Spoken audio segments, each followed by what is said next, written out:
सतगुरुदेव की जय। बंदी छोड़ कबीर परमेश्वर जी की जय।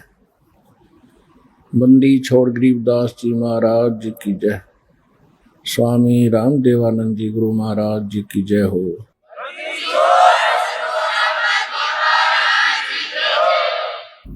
गरीब नमो नमो सतपुरुष को नमस्कार गुरु के नहीं।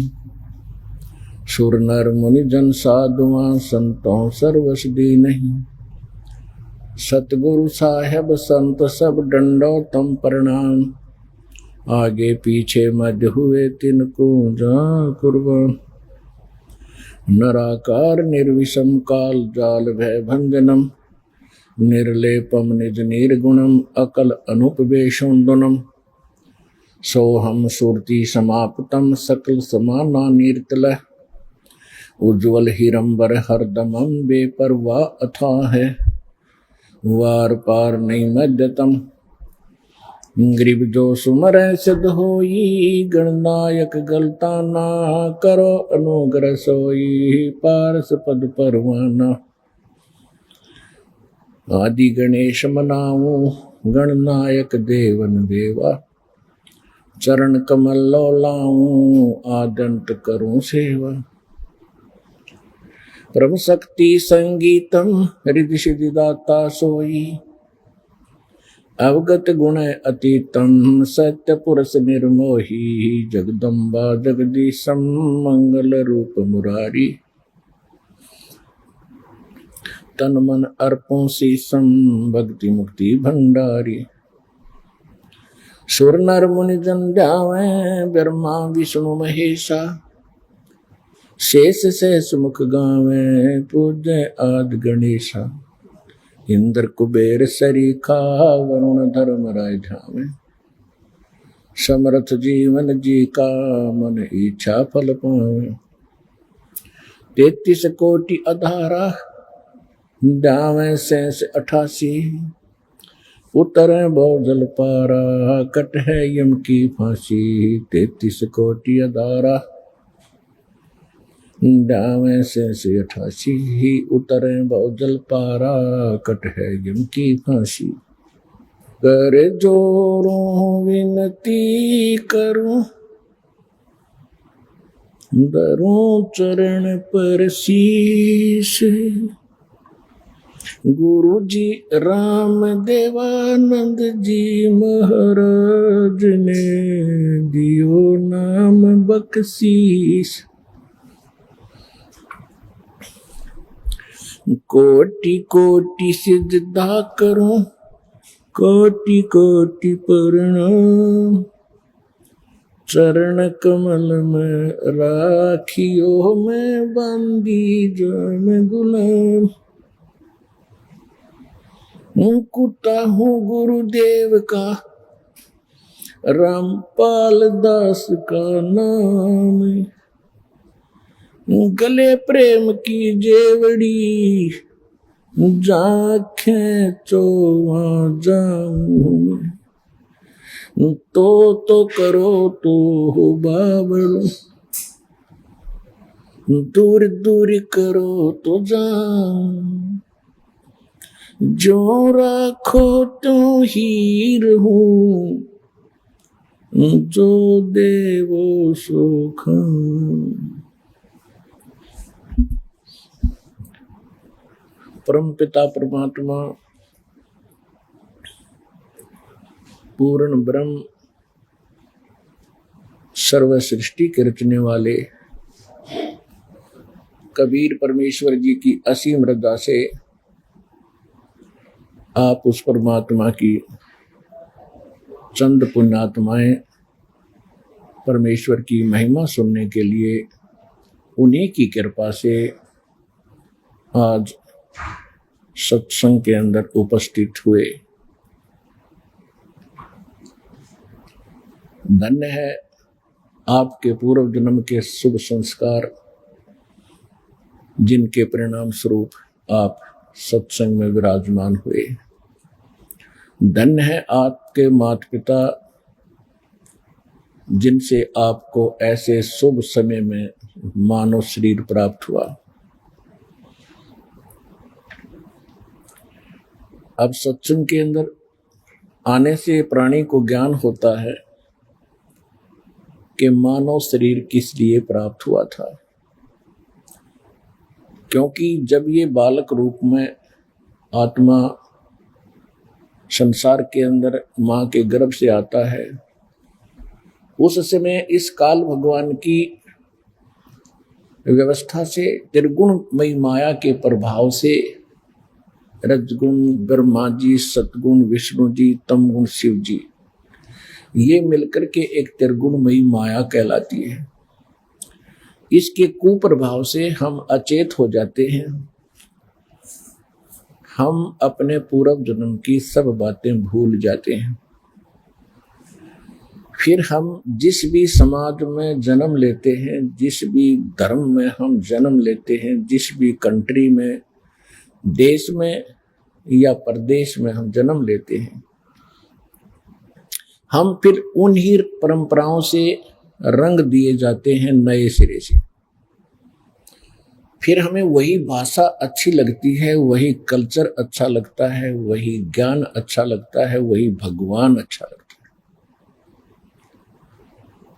फिर हम धीरे धीरे सियाने होते हैं, बड़े होते हैं, अब तो एजुकेटेड भी हो गए हैं, शिक्षित भी हो गए। जब हम सत्संग सुनने के लिए कहीं भी साधु संतों के पास जाते रहे या कोई धार्मिक ग्रंथ हमने पढ़े, सभी अपने अपने भगवानों को पूज रहे होते हैं, फिर भी कहते हैं परमात्मा एक है, कुल का मालिक एक है। तो फिर हम असमंजस में पड़ जाते रहे कि कुल का मालिक एक है तो वो वही है जिसको हम पूज रहे हैं। जो भी जिस धर्म से संबंधित प्राणी है, वो जिस भी देव को पूजता है, उसकी इस भगवान रूप में उसको पूजता है, तो ये समझ बैठता है कि यही है वो कुल का मालिक। तो पुण्यात्माओं, सत्संग में आने से आपको ज्ञान होता है कि भगवान कौन है, जिसको हम कुल मालिक कहते थे वो कौन है, उसका नाम क्या है। सत्संग तो आप पहले भी सुनते थे, आजकल परमात्मा ने विशेष रजा बख्श रखी है।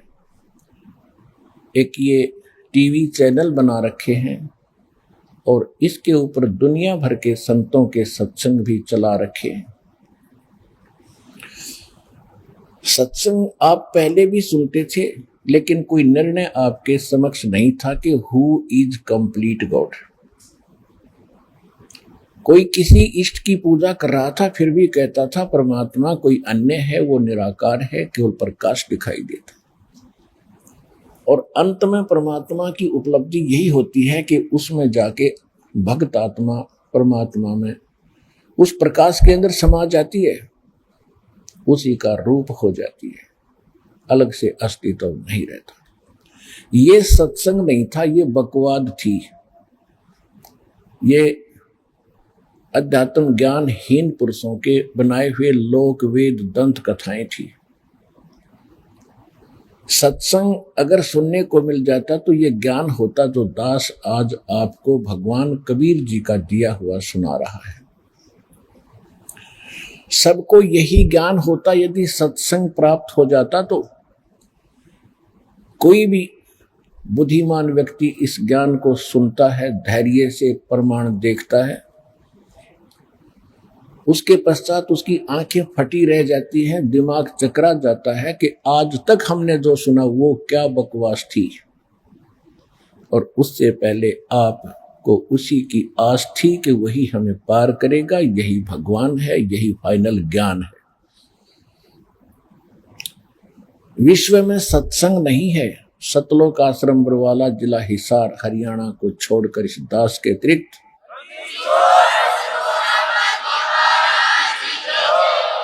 पूरे विश्व में कोई सत्संग करने वाला नहीं है। लोक वेद दंत कथा केवल अपनी मन गढ़ंत कहानियां बनाकर दुनिया को रिझाने वाले इस संत पद को प्राप्त वो नकली डुप्लीकेट संत हैं। जिनके पास न कोई ज्ञान है न कोई भक्ति का समाधान है। सत्संग परमात्मा ही कर सकता है, क्योंकि सत्संग उसको कहते हैं जो केवल सत्य पर आधारित हो, और सत्य भगवान के बिना कोई बता नहीं सकता। ब्रह्मा विष्णु महेश जी को हम सुप्रीम माना करते थे, इनकी अब जीवनी पढ़ने से पता लगा पुराणों से कि ये जन्म मृत्यु के अंदर हैं, इनकी जन्म मृत्यु होती है। ये सुप्रीम गॉड नहीं है, ये कंप्लीट गॉड नहीं है, पूर्ण परमात्मा नहीं है, सबके सृजनहार नहीं है। इनके भी माता पिता है, और जो ज्ञान हमें प्राप्त था पुराणों का वो ब्रह्मा जी का दिया हुआ था। तो ब्रह्मा जी भी जन्म मृत्यु के अंदर हैं, और पुराण के अंदर देवी पुराण में 3रे स्कंद में जिसमें नारद जी से व्यास जी ने पूछा कि हे मुनि जी, आप तो ब्रह्मा जी के पुत्र हैं और ब्रह्मा जी पूर्ण विद्वान हैं, आप कृपा मुझे सृष्टि की उत्पत्ति की जानकारी दीजिए और इस सृष्टि में कौन पूज्य देव है वो बताइए। नारद जी ने कहा, व्यास जी मैं आपको वो ज्ञान सुनाना चाहता हूं जो मैंने अपने पिता ब्रह्मा जी से पूछा था। ब्रह्मा जी को ये सभी आज तक हिंदू धर्म के जो भक्त श्रद्धालु हैं वो पूर्ण विद्वान मानते रहे, और व्यास जी को बड़ा अच्छा लगा कि आज मुझे उसके पुत्र के मुख से आज सच्चाई जानने को मिलेगी, क्योंकि पिता पुत्र तो रोजाना ही चर्चा करते रहते हैं। नारद जी ने कहा कि मैंने जो अपने पिता से प्रश्न किया था, जो आपने मुझसे किया है, यही प्रश्न मैंने किया था। उसने क्या जवाब दिया? उसने कहा कि बेटा नारद, जो विषय में तूने मुझे पूछा है इसके विषय में मैं क्या जवाब दूं, क्योंकि जब मेरा जन्म हुआ मैं कमल के फूल पर बैठा पाया था। मुझे नहीं मालूम मेरा जनक कौन है, मुझे नहीं मालूम मैं यहां किसने उत्पन्न कर दिया। मैंने बहुत समय तक इस कमल को भी नीचे ऊपर जाकर देखा, कहीं इसका और छोर मिला नहीं। फिर आकाशवाणी हुई कि तप करो। मैंने 1000 वर्ष तक तप किया। इससे जो दास आपको बताना चाहता है कि ब्रह्मा जी खुद कहते हैं कि मुझे अपने ही जन्म का नहीं मालूम, मेरा जन्म कैसे हुआ, मेरा पिता कौन है, मेरा जनक कौन है। तो इससे सिद्ध है कि जो आज तक पुराणों के आधार से हमें ज्ञान देते थे वो इनकम्प्लीट था। इसी प्रकार आपको देवी पुराण के प्रथम स्कंद में गीता प्रेस गोरखपुर से प्रकाशित सचित्र मोटा टाइप श्री देवी पुराण पृष्ठ नंबर 28-29 पर प्रथम स्कंद में ब्रह्मा जी से व्यास जी ने पूछा, और ब्रह्मा जी बताते हैं एक बार नारद और व्यास जी की फिर गोष्ठी हो रही थी, तो व्यास जी ने यही प्रश्न किया था नारद जी से कि इस संसार में कौन पूज्य है। नारद जी ने बताया कि एक समय मेरे पिता ब्रह्मा जी को बड़ा आश्चर्य हुआ कि भगवान श्री विष्णु जी तपस्या कर रहे थे। उन्होंने उनसे पूछा कि हे भगवान, आप विष्णु जी तो सबके पालक हैं, सबके जनक हैं, सर्वशक्तिमान हैं, फिर आप किसकी पूजा कर रहे हो? विष्णु जी कहते हैं कि मैं दुर्गा जी की पूजा करता हूं, देवी शक्ति की पूजा करता हूं, और मेरे ज्ञान में, मेरे स्पिरिचुअल नॉलेज जितना मुझे अध्यात्म ज्ञान है, मेरे ज्ञान में, मेरी बुद्धि के अनुसार दुर्गा जी से ऊपर कोई देवता नहीं है, कोई भगवान नहीं है। पुण्यात्माओं, ये कोई दास मन गढ़ंत कहानियां नहीं सुना रहा आपको, अपने पवित्र सदग्रंथों के गूढ़ रहस्य आपके रूबरू कर रहा हूं और बहुत बार आपको टीवी पर भी दिखा चुका हूं, प्रमाणित कर चुका हूं और आगे भी करता रहूंगा।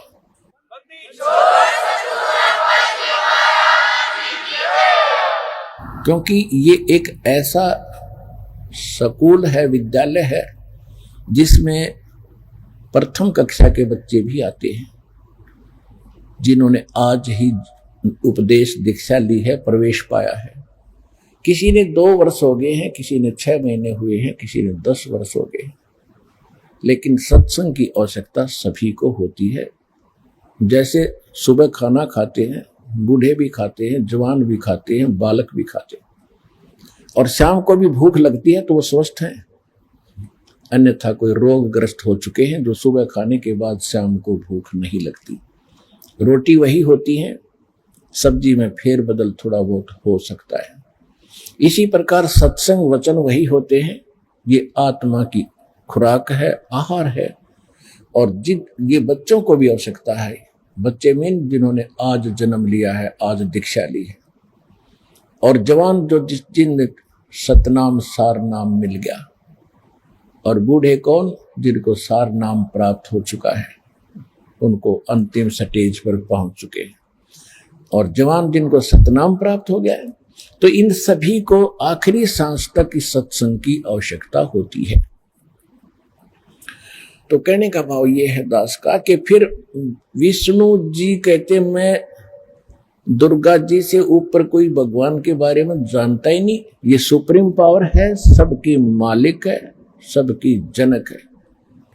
देवी पुराण में ही 7वें स्कंद में इसी गीता प्रेस गोरखपुर से प्रकाशित सचित्र मोटा टाइप देवी पुराण के 562 पृष्ठ पर 7वें स्कंद में हिमालय राजा को ज्ञान देते समय दुर्गा जी क्या कहती है? दुर्गा जी कहती है कि राजन, अब तुझे ब्रह्म की जानकारी देती हूं। यही सुप्रीम पावर है, यही सबका मालिक है, यही सबको पूज्य है। इसका ओम नाम है। ओम नाम का जाप करो।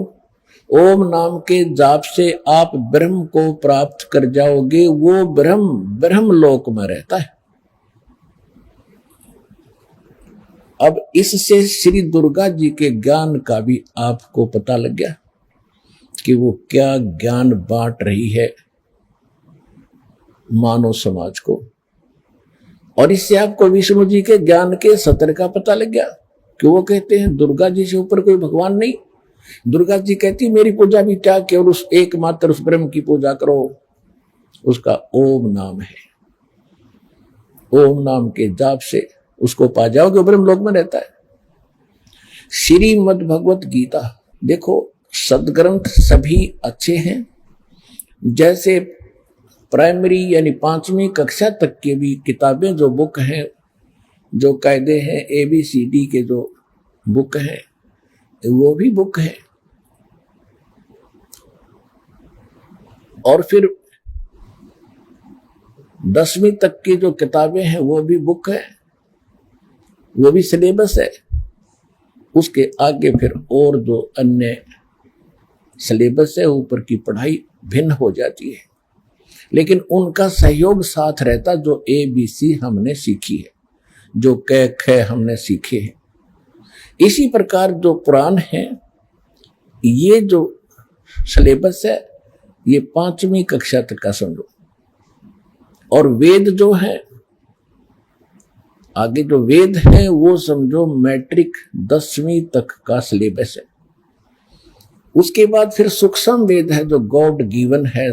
परमात्मा ने स्वयं अपने मुख कमल से यहां आकर बोला है, वो सत्संग है। उसको तत्व ज्ञान कहते हैं, उसको सूक्ष्म वेद कहते हैं, उसको सत्य ज्ञान कहते हैं, उसको सत्संग कहते हैं। उसके अंदर जो है वो कंप्लीट पढ़ाई है। उसके अंदर एक खासियत और है कि उसमें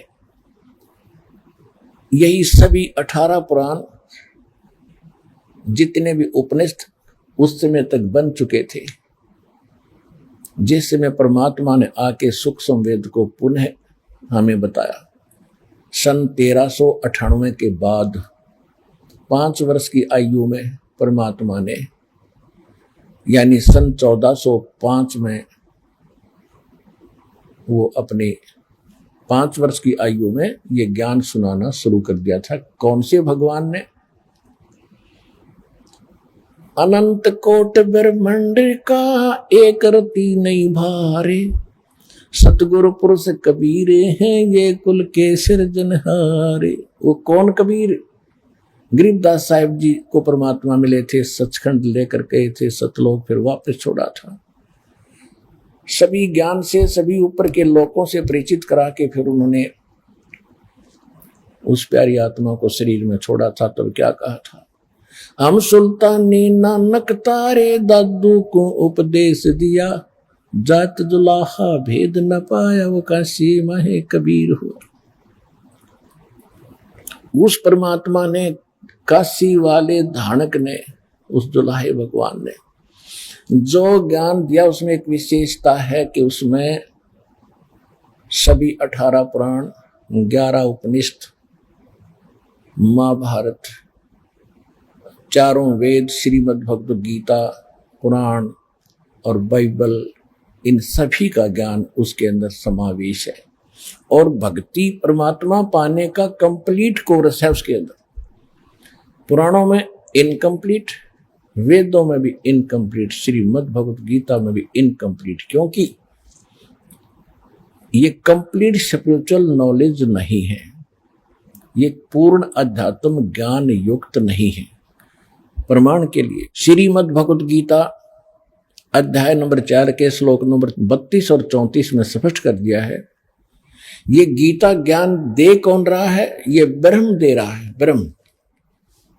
इसमें स्पष्ट कर दिया है कि परमात्मा स्वयं अपने मुख कमल से आकर, वो पूर्ण परमात्मा, सारी सृष्टि का रचनहार सच्चिदानंद घन ब्रह्म, अपने मुख कमल से जो यहां प्रकट होकर ज्ञान बोलता है, वो सच्चिदानंद घन ब्रह्म की वाणी होती है। उसको तत्व ज्ञान सूक्ष्म वेद कहते हैं। वो सत्संग रियल है, सत्य है, अन्य झूठे सत्संग है उसके अतिरिक्त।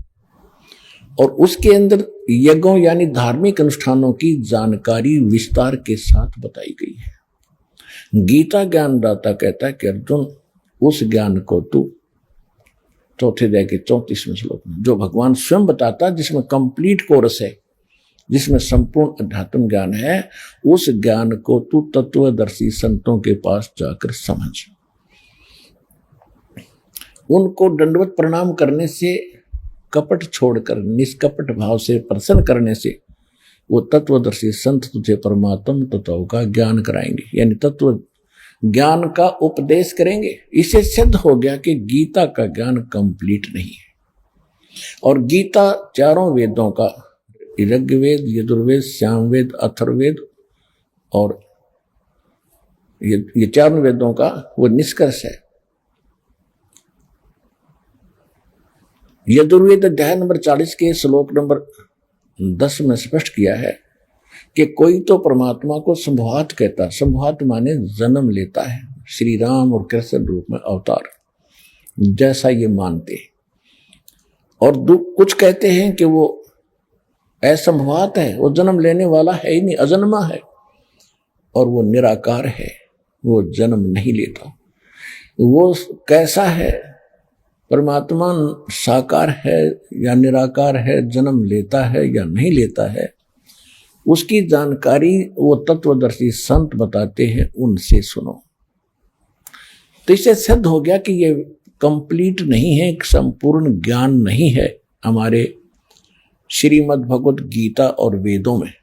तो इससे सिद्ध हो गया कि ये कंप्लीट ज्ञान नहीं है। तो कंप्लीट यानी संपूर्ण ज्ञान वो परमात्मा स्वयं बताते हैं।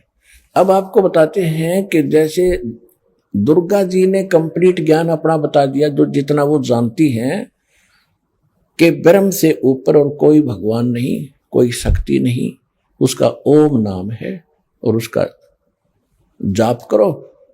ओम के जाप से ब्रह्म की प्राप्ति होगी, ब्रह्म रहता ब्रह्मलोक में।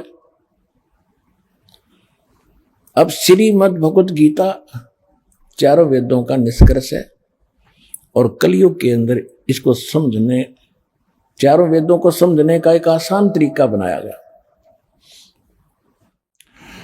इसमें गीता अध्याय नंबर 8 के श्लोक नंबर 13 में गीता ज्ञान दाता कहता है, ओम इति एकाक्षरम ब्रह्म व्यवहारन माम अनुसमरण ये परियाति तजन देहम सयाति परमाम गतिम। मुझ ब्रह्म का एक ओम मंत्र है और कुछ नहीं, इति बस। और इसका अंतिम श्वास तक सिमरण कर, उच्चारण करके सिमरण करता हुआ जो शरीर छोड़कर जाता है, वो ओम से मिलने वाली परम गति को प्राप्त होता है। ओम से क्या प्राप्ति होती है, ये दुर्गा जी ने देवी पुराण में बता ही दिया कि ब्रह्मलोक प्राप्ति होती है और ब्रह्म का ये जाप है। और ये गीता ज्ञानदाता खुद कहता, श्री कृष्ण जी में प्रवेश करके ये बोल रहा है, जो ब्रह्मा विष्णु महेश के पिताजी हैं। इसने प्रतिज्ञा कर रखी है कि मैं कभी किसी के समक्ष अपने वास्तविक रूप में नहीं आऊंगा। गीता अध्याय नंबर 7 के श्लोक नंबर 24 और 25 में यह स्पष्ट भी करता है कि मैं अपनी योग माया से छुपा रहता हूं। यदि श्री कृष्ण ये भाषा बोलते तो श्री कृष्ण तो सामने खड़े थे, वो छुपे कहां किसी से। यदि श्री कृष्ण गीता जी का ज्ञान दे रहे होते तो ये शब्द नहीं बोलते। वो कहता मैं अब देख बाहर निकला हूं, तेरे अंदर से प्रवेश करके बाहर आया हूं और ये मेरा वास्तविक रूप है और मैं कृष्ण नहीं हूं। मुझे अव्यक्त को ये व्यक्तिम आपनम मननते अबुधा, बेबुद्धि के लोग, ये मंद बुद्धि के व्यक्ति मुझ अव्यक्त को, मैं कभी किसी के सामने नहीं आता, छुपा रहता हूं। मुझे व्यक्ति मान रहे होंगे कृष्ण रूप में, मैं कृष्ण नहीं हूं। मैं तो अपनी योग माया से छुपा रहता हूं। ये मेरा अटल अनुत्तम नियम है। अटल माने सदा रहने वाला, अनुत्तम माने घटिया। क्योंकि जब एक सारी सृष्टि का यहाँ का मालिक माना जाता है, ब्रह्मा विष्णु महेश का पिता है, वो पिता आज पुत्रों को भी ज्ञान नहीं, मेरा पिता कौन है, कैसा है, तो वो व्यक्ति कैसा हो सकता जो अपने बच्चों से भी छुप कर रह रहा है। उसमें कोई दोष है, वो कोई निकम्मा आदमी है। अपनी उस इंसल्ट से डरने का कारण अपने बच्चों को भी मुंह नहीं दिखाता। वो मुंह दिखाने लायक नहीं रहा वो व्यक्ति जो ऐसे बोलता है। तो इसने ऐसी ही गलती कर रखी है और ऐसी कर ही रहा है। ये 1 लाख रोज मानव शरीरधारियों जीवों को खाता है। यहाँ हाहाकार मचती है, किसी का बेटा मर गया, किसी की बेटी मर गई, किसी का पति मर गया, किसी की पत्नी मर गई, किसी की माँ, किसी का बाप। तो ऐसा व्यक्ति सामने कैसे आएगा? तो ये खुद कहता है मैं अपनी योग माया से छुपा रहता हूं, ये मेरी अटल प्रतिज्ञा है। तो इससे सिद्ध हो गया कि ये गीता ज्ञानदाता श्री कृष्ण में प्रवेश करके बोल रहा है कि मुझ ब्रह्म का ओम इति एकाक्षरम ब्रह्म व्यवहारन माम अनुसमरण। ब्रह्म माम यानी माम ब्रह्म, मुझ ब्रह्म का एक ओम मंत्र है और इसका सिमरण करता हुआ, उच्चारण करके सिमरण करता हुआ, और जो शरीर छोड़कर जाता है अंतिम सांस तक इसका सिमरण करता तो ब्रह्म, इस ओम से मिलने वाली जो ब्रह्म गति है उसको प्राप्त होता है। ओम से कौन सी गति प्राप्त होती है आपको बता ही दिया, ब्रह्मलोक प्राप्ति होती है। अब श्रीमद् भगवत गीता अध्याय नंबर 8 के श्लोक नंबर 16 में यह भी स्पष्ट कर दिया है कि ब्रह्मलोक में गए हुए प्राणी भी पुनरावृत्ति के अंदर हैं अर्जुन। वैसे इस श्लोक का अनुवादकों ने गलत कर रखा है। इन्होंने ये लिख दिया कि मुझे प्राप्त होकर के किसी का जन्म नहीं होता। नहीं, इसका अर्थ ये है कि ब्रह्मलोक में गए हुए प्राणी भी पुनरावृत्ति यानी पुनर्जन्म मृत्यु के अंदर हैं अर्जुन। और जो ये नहीं जानता कि ओम के जाप वाला ब्रह्मलोक में गया, ब्रह्मलोक में गए हुए भी जन्म मृत्यु में रहते हैं, वो मुझे प्राप्त होकर भी पुनर्जन्म है अर्जुन, मुझे प्राप्त होकर भी उनका पुनर्जन्म है अर्जुन। इसका यथार्थ अनुवाद ये है, उन्होंने गलत कर रखा है। यदि उनकी माने एक गलत अनुवादकों की, ये झूठे अनुवाद कर रखे, इनको ज्ञान नहीं था। यदि इनकी बात को बड़ा करें कि गीता ज्ञानदाता ये कह रहा है कि मुझे प्राप्त होकर किसी का जन्म मृत्यु नहीं होता, ये गीता अध्याय नंबर 2 के श्लोक नंबर 12 में, गीता अध्याय नंबर 4 के श्लोक नंबर 5 में और 9 में, गीता अध्याय नंबर 10 के श्लोक नंबर 2 में ये स्वयं स्वीकार करता है कि अर्जुन तेरे और मेरे बहुत जन्म हो चुके हैं, तू नहीं जानता मैं जानता हूं। हम पहले भी जन्मे थे, आगे भी जन्मेंगे, केवल वर्तमान में ही नहीं है। और यह भी स्पष्ट करता है 10वें अध्याय के दूसरे श्लोक में कि मेरी उत्पत्ति को ये देवता और ऋषि नहीं जानते, क्योंकि इनको उत्पन्न करने वाला मैं हूं। क्योंकि ब्रह्मा विष्णु महेश ये 33 करोड़ देवता, 88,000 ऋषि, जो ये सभी इस काल भगवान ब्रह्म के उत्पत्ति है। दुर्गा इसकी पत्नी है ब्रह्म की, और ब्रह्मा विष्णु महेश इसके प्रथम 3 पुत्र हैं। प्रथम ब्रह्मा, सेकंड विष्णु और थर्ड शिव। इसके बाद फिर ये उत्पत्ति इनसे हुई है, कुछ दुर्गा के वचन से हुई है। तो इस प्रकार ये काल की सृष्टि प्रारंभ हुई है। आज का जो प्रसंग है ये क्या हो गया सिद्ध, के ब्रह्म कहता है कि मैं भी जन्म और मृत्यु के अंदर हूं, मैं भी कंप्लीट स्पिरिचुअल नॉलेज नहीं रखता हूं, संपूर्ण अध्यात्म ज्ञान मुझे नहीं है। चौथे अध्याय के 34वें श्लोक में इसने कह दिया कि उसको तत्वदर्शी संतों के पास जाकर पूछो और वो बताएंगे। तो इससे सिद्ध हो गया कि सत्संग केवल पूर्ण परमात्मा ही करते हैं। उन्होंने आज से 600 वर्ष पहले इस कलयुग में आके सत्संग किया था। परमेश्वर कबीर जी ये पूर्ण परमात्मा है, सच्चिदानंद घन ब्रह्म है। इनको संत भाषा में सत्पुरुष कहते हैं। श्रीमद् भगवत गीता के अंदर इसको परम अक्षर ब्रह्म कहा है। गीता अध्याय नंबर 7 के श्लोक नंबर 29 में गीता ज्ञान दाता कहता है, वैसे तो गीता अध्याय नंबर 7 के अंदर बहुत कंप्लीट ज्ञान है, बहुत अच्छा ज्ञान है। इसमें यह भी स्पष्ट किया है कि जो अर्जुन मैं ज्ञान तुझे देने जा रहा हूं, इसको जानने के बाद फिर कुछ भी जानना शेष नहीं रह जाएगा। इसमें क्या बताया है 7वें अध्याय के 12 से लेकर 15 तक तो ब्रह्मा विष्णु महेश इन देवताओं की भक्ति करने वालों की स्थिति बताई है, उनका क्या होगा। इसमें स्पष्ट किया है कि रजगुण ब्रह्मा, सतगुण विष्णु, तमगुण शिव जी, इन तीनों के द्वारा जो भी हो रहा है उसका निमित्त कारण मैं हूं, मेन कारण कौन? ब्रह्म। ब्रह्मा जी से क्या होता है? यहां जीवों की उत्पत्ति करते हैं प्राणी, वासना वश होकर के, जीव के बस की बात नहीं। जैसे किसी ने शराब पी रखी है तो उसको चक्कर आना, गिर जाना, लड़खड़ा कर चलना, तुतला कर बोलना उसके बस की बात नहीं, उसके उस नशा है। इसी प्रकार इस ब्रह्मा जी से निकल रहे रजगुण के प्रभाव से सभी प्राणी युवा होते ही इनके ऊपर ये प्रभाव अपने आप ऑटोमेटिकली इफेक्ट करता है, जीव के बस की नहीं रहती। तो जिस कारण से संतानों उत्पत्ति सभी प्राणी करते हैं, तो इससे क्या हो रहा है? जीवों की उत्पत्ति, मनुष्यों की उत्पत्ति, जिनको ये खाता है। और विष्णु जी के सतोगुण से क्या है कि यह सतिथि एक दूसरे में मोह ममता प्यार, और संपत्ति में मोह, माता पिता में ममता, बच्चों के अंदर प्रेम, पति पत्नी का, भाई बहन का प्यार। तो ये एक ऐसा जकड़ दिया जीव के बस का नहीं, इससे इधर उधर टस से मस हो जाए। और तीसरे देवता का आपको पता ही है क्या करता है? सबको मारता है। हर फिर भी हम इनको पूजते हैं। बताओ हमारी अकल पर पत्थर पड़ गए थे।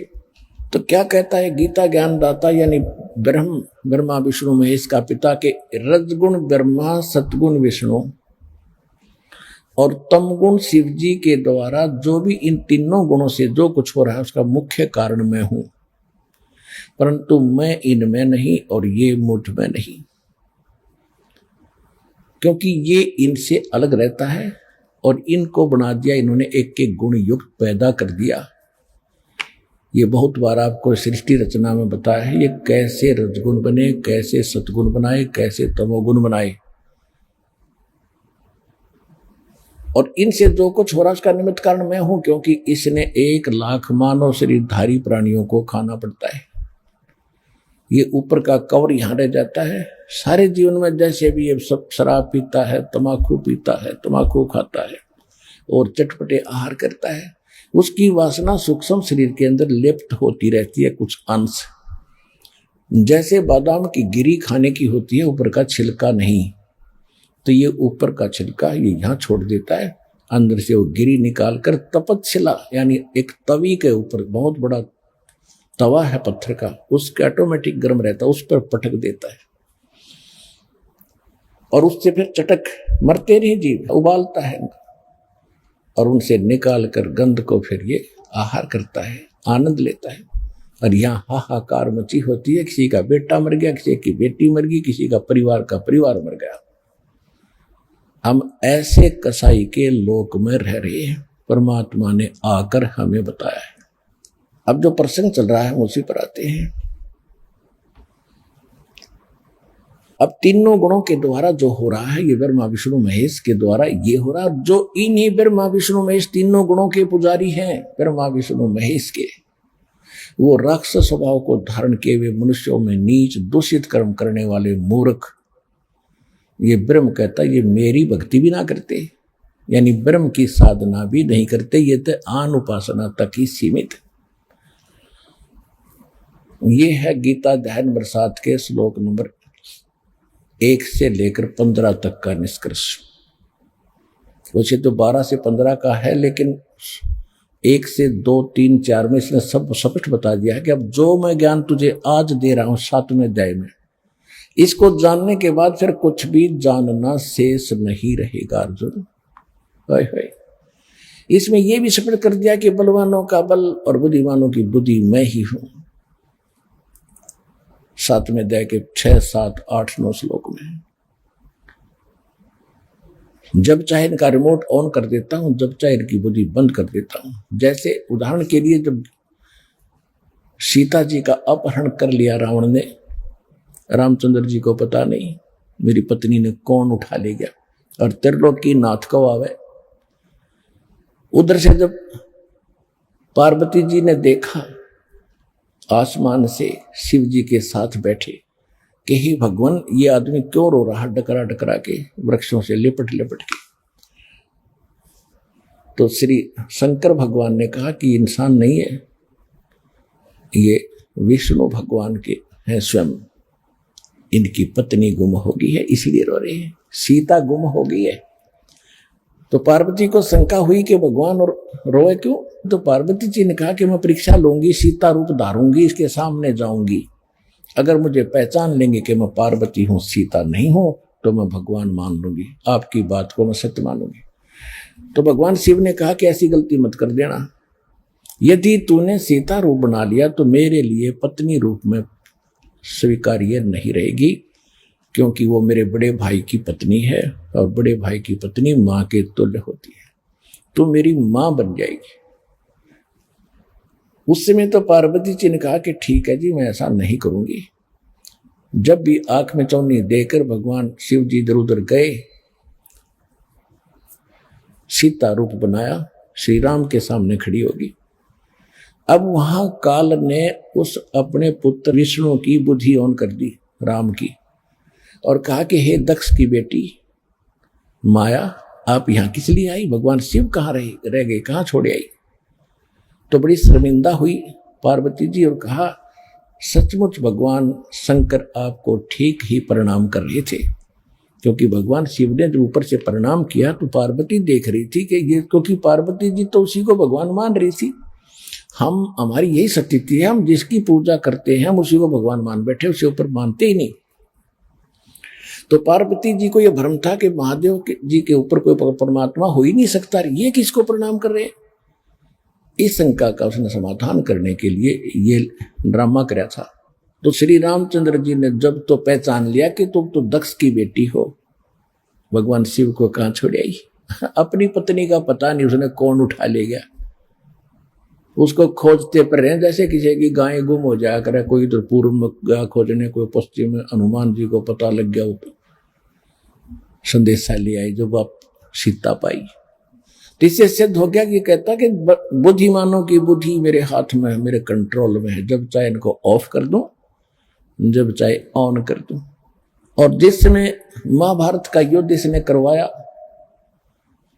अर्जुन मना करता था मैं लड़ूंगा नहीं, भीख मांग कर खा लूंगा, भगवान ये पाप नहीं करना चाहते, ऐसे राज के आग लगे। लेकिन उस समय काल श्री कृष्ण में प्रवेश करके उसको इतना डरा धमका दिया, सब भयंकर रूप दिखा दिया, ज्ञान का बहाना करके इधर उधर की अटपट करके उसने नाश करवा ही दिया।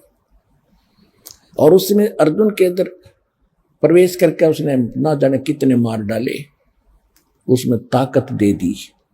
और जिसमें श्री कृष्ण जी का पूरा कुल नाश हो गया था, दुर्वासा जी के श्राप से 56 करोड़ यादव आपस में कट कर मर गए थे, कोई शेष नहीं बचा था। श्री कृष्ण जी को एक शिकारी ने विषाक्त तीर से मार दिया था।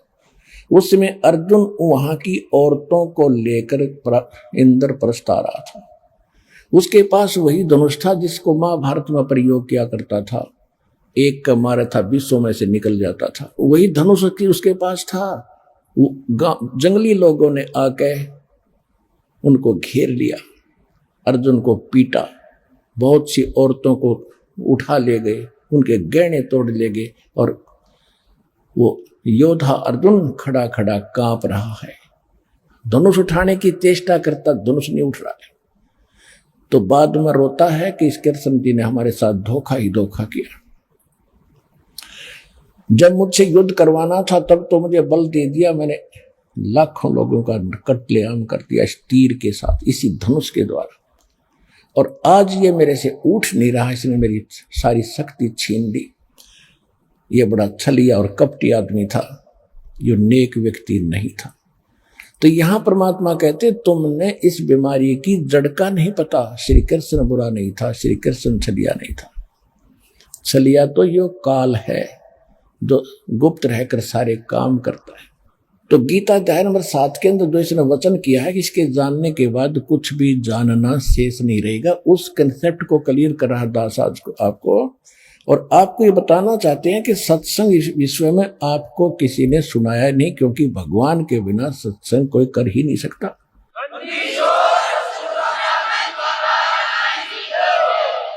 और भगवान 600 वर्ष पहले सत्संग करके गए थे और वो लिपिबद्ध हो गया था, वो सूक्ष्म वेद सच्चिदानंद घन ब्रह्म की वाणी, कबीर वाणी। और उस ज्ञान को आज अपने दास को बुद्धि दी है, जो दास समझ सके उस भगवान के गूढ़ रहस्यों को, दिए हुए उसके ज्ञान को।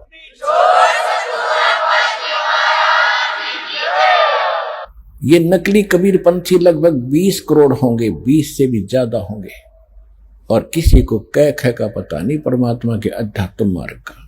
कबीर जी की वाणी क्या कहना चाहती है, इन्हीं को आधार लेते हैं, और कोई उनके पास यथार्थ ज्ञान नहीं, न भक्ति और समाधान है, न कोई पूजा की विधि उनकी परमात्मा के अनुकूल है। तो जो प्रसंग चल रहा है कि 7वें अध्याय के 12 से लेकर 15 तक में स्पष्ट कर दिया है कि तीनों गुणों रजगुण ब्रह्मा सतगुण विष्णु तम गुण शिव जी की जो पूजा करते हैं वो राक्षस स्वभाव को धारण किए हुए मनुष्यों में नीच दूषित कर्म करने वाले मूर्ख मेरी भक्ति भी ना करते। तो इससे सिद्ध हो गया कि ब्रह्मा विष्णु महेश की भी पूजा नहीं करनी चाहिए, लेकिन अनादरणीय नहीं है। देखो ये है जो ज्ञान है गीता का, दास ने कहा कि इनकम्प्लीट है, सूक्ष्म वेद है वो कंप्लीट है, संपूर्ण है। उसके आधार से इसमें तो कह दिया कि पूजा नहीं करनी चाहिए, उनके मूर्ख हैं लोग, लेकिन पूजा अलग चीज होती है और एक साधना सत्कार अलग वस्तु होती है। आगे प्रसंग और चल जाएगा, अब यहां इसको स्टॉप करके आगे चलते हैं। फिर ये कहता है 7वें अध्याय के ही 16 से लेकर 18 तक 3 मंत्रों में कि मेरी पूजा 4 प्रकार के करते हैं, यानी ब्रह्म साधना 4 प्रकार के करते हैं। अर्थार्थी, आर्थ, जिज्ञासु और ज्ञानी।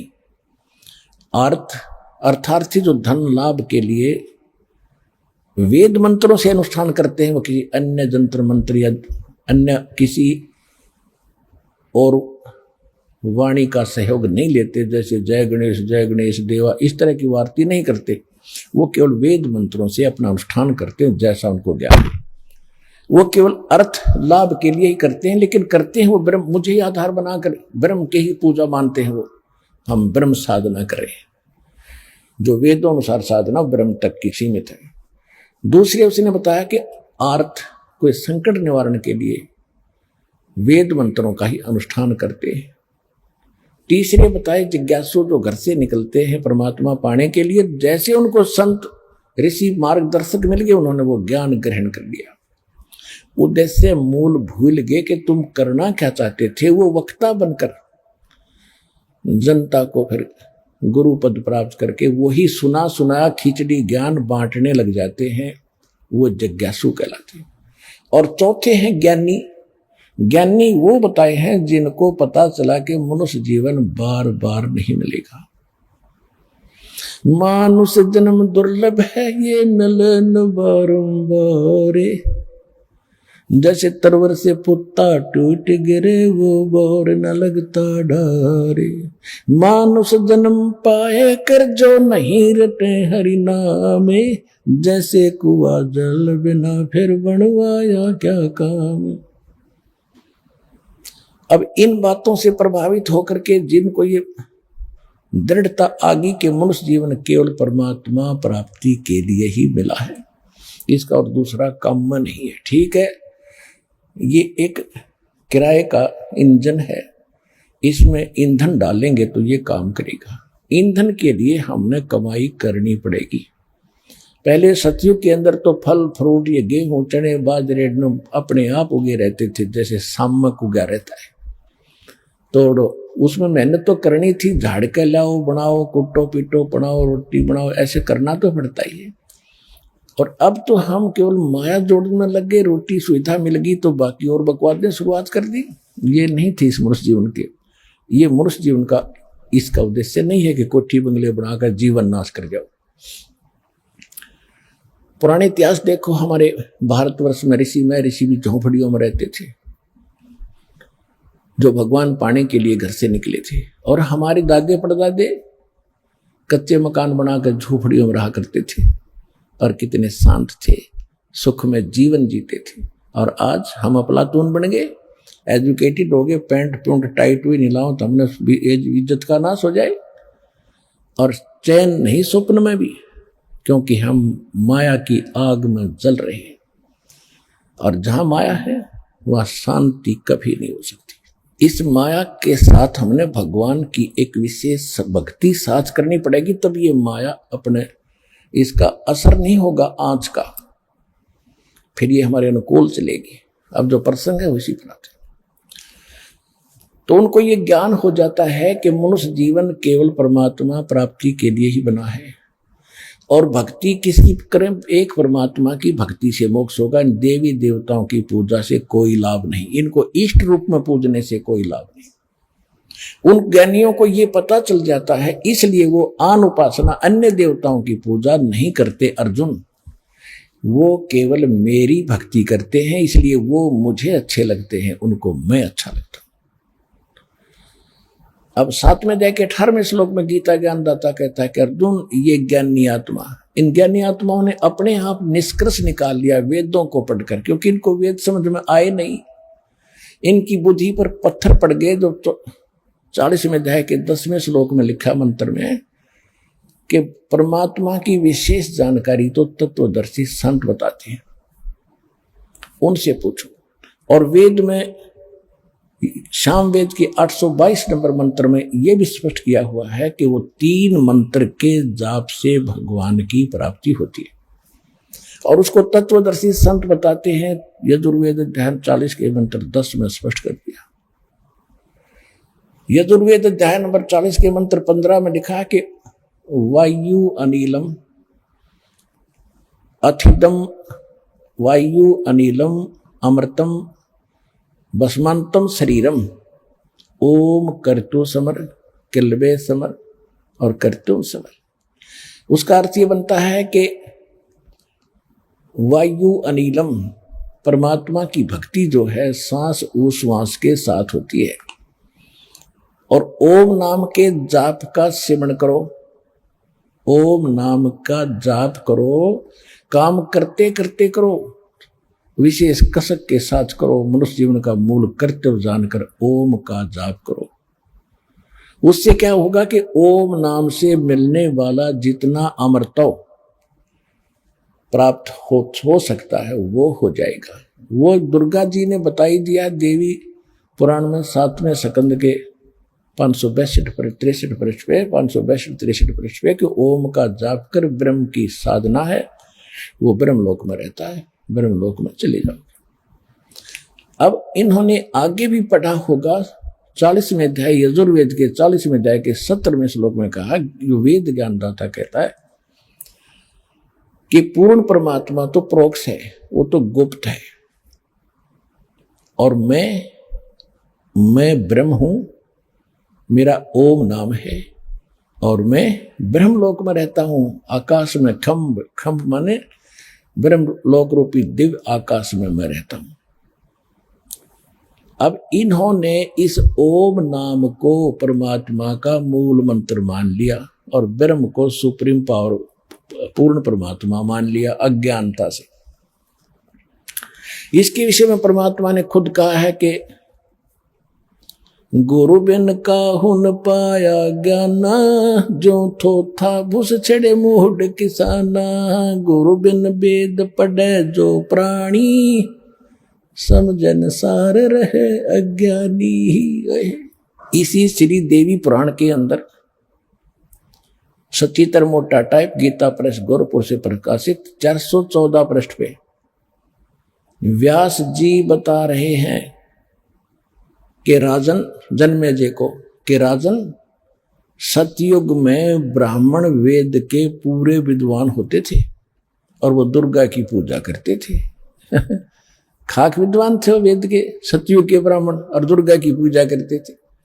और दुर्गा कहती है ब्रह्म की पूजा करो, वो वहां तक भी बुद्धि ना छीन की। ये सारे माया जोड़ू थे, सिद्धि शादी प्राप्त करके प्रभु पा के गए, फिर गधे बन के घूमा यहीं पर। जो प्रसंग चल रहा है कि वो इन्होंने ओम नाम को फाइनल मान लिया। और फिर ये हठ योग कहीं है नहीं किसी भी अपने प्रमाणित ग्रंथ के अंदर। जो तपस्या करते हैं ब्रह्मा जी, विष्णु जी, शिव जी को आप देखते हो, पुराणों में प्रमाण है कि 12,000 वर्ष तक विष्णु जी ने तप किया। श्री कृष्ण जी ने भी सैकड़ों वर्ष घोर तप किया पुत्र प्राप्ति के लिए। और किसी भी वेद या गीता में हठ योग का प्रावधान नहीं है, और ना सूक्ष्म वेद में। तो ये हठ योग कहां से आया? जब ब्रह्मा जी कमल के फूल पर बैठा था, खुद बता रहा है कि मुझे आकाशवाणी हुई तप करो तप करो। जब तक तो ब्रह्मा जी को वेद भी ना मिले थे, इसने तप किया। तो उस तप की आकाशवाणी भी इसने पूर्ण परमात्मा की मान ली, वेद में नहीं है, न गीता में। गीता अध्याय नंबर 17 के श्लोक नंबर 6 और 7, 8 में स्पष्ट किया है कि जो शास्त्र विधि को त्याग कर तो मनमाना आचरण करते वो हैं तो नालायक आदमी। फिर भी वो 3 प्रकार के होते हैं। अब उनकी अपनी अपनी वैरायटी बताई है। फिर कहा कि ये जो मनमाना घोर तप तपते हैं, ये मुझे भी और इस कमलों के अंदर बैठे जितने देव हैं उनको भी दुखी करते हैं, इनको घोर नरक में डालूंगा। तो इससे सिद्ध है कि इसको करना ही नहीं था, क्योंकि गीता ज्ञानदाता स्वयं कहता है 8वें अध्याय के 5वें और 7वें श्लोक में कि अर्जुन तो मेरा भक्त बन, मेरी भक्ति कर, युद्ध भी कर और सिमरण भी कर। यानी वही यजुर्वेद बता रहा है। यजुर्वेद 40वें अध्याय का 15वां मंत्र कहता है कि ओम कर्तु समर, यानी काम करते करते, और किल्वे समर यानी कसक के साथ, करुणाहट के साथ कर, और कर्तुम समर यानी अपना जीवन का मूल्य उद्देश्य समझकर ओम नाम का जाप करो। तो इसमें हठ योग नहीं है, ऐसे सूक्ष्म वेद में है। नाम उठत नाम बैठत नाम सोवत जागवे, नाम खोते नाम पीते नाम से लागवे। काम भी कर, भक्ति भी कर, सेवन भी कर, ये है मूल मंत्र। इसे हटकर जो अपने आप इन्होंने हठ योग शुरू कर दिया, ये लोकवेद और काल की ये गलत प्रेरणा है इनको। तो इन्होंने उस काल की आकाशवाणी के तप करो को भी वेद वाक्य मान लिया, और बाद में ब्रह्मा जी को वेद प्राप्त हुए, उनसे ओम मंत्र ले लिया, ओम मंत्र को पूर्ण परमात्मा का मान लिया। तो 7वें अध्याय के 18वें श्लोक में अब गीता ज्ञानदाता ब्रह्म कहता है कि ओम नाम का ये ज्ञानी आत्मा है तो श्रेष्ठ उद्धार है, क्योंकि इन्होंने अपना जीवन भी न्यौछावर कर दिया परमात्मा के पाने के लिए। लेकिन इनको तत्वदर्शी संत ना मिलने से ये मेरे वाली अनुतम यानी ब्रह्म से मिलने वाली, ओम नाम से मिलने वाली जो परम गति है, ये अनुत्तम है, क्योंकि इसमें जन्म मृत्यु ना तेरी मिटे अर्जुन ना मेरी मिटे। और जब तक जन्म मृत्यु समाप्त नहीं होगी तो सुख का हुआ, परम शांति कैसी हुई? जो 18वें अध्याय के 62वें श्लोक में कहा है और 15वें अध्याय के 4थे श्लोक में कहा है कि अर्जुन तू सर्वभाव से उस परमेश्वर की शरण में जा जो गीता ज्ञानदाता से कोई और है, ब्रह्म से अन्य है। उसकी कृपा से तो परम शांति को और सनातन परम धाम को प्राप्त होगा, उसी की कृपा से, उस परमेश्वर की कृपा से। 15वें अध्याय के 4थे श्लोक में स्पष्ट कर दिया है कि परम शांति किसे कहते हैं कि तत्वदर्शी संत की प्राप्ति के उपरांत तत्व ज्ञान रूपी शस्त्र के द्वारा इस ज्ञान को काट के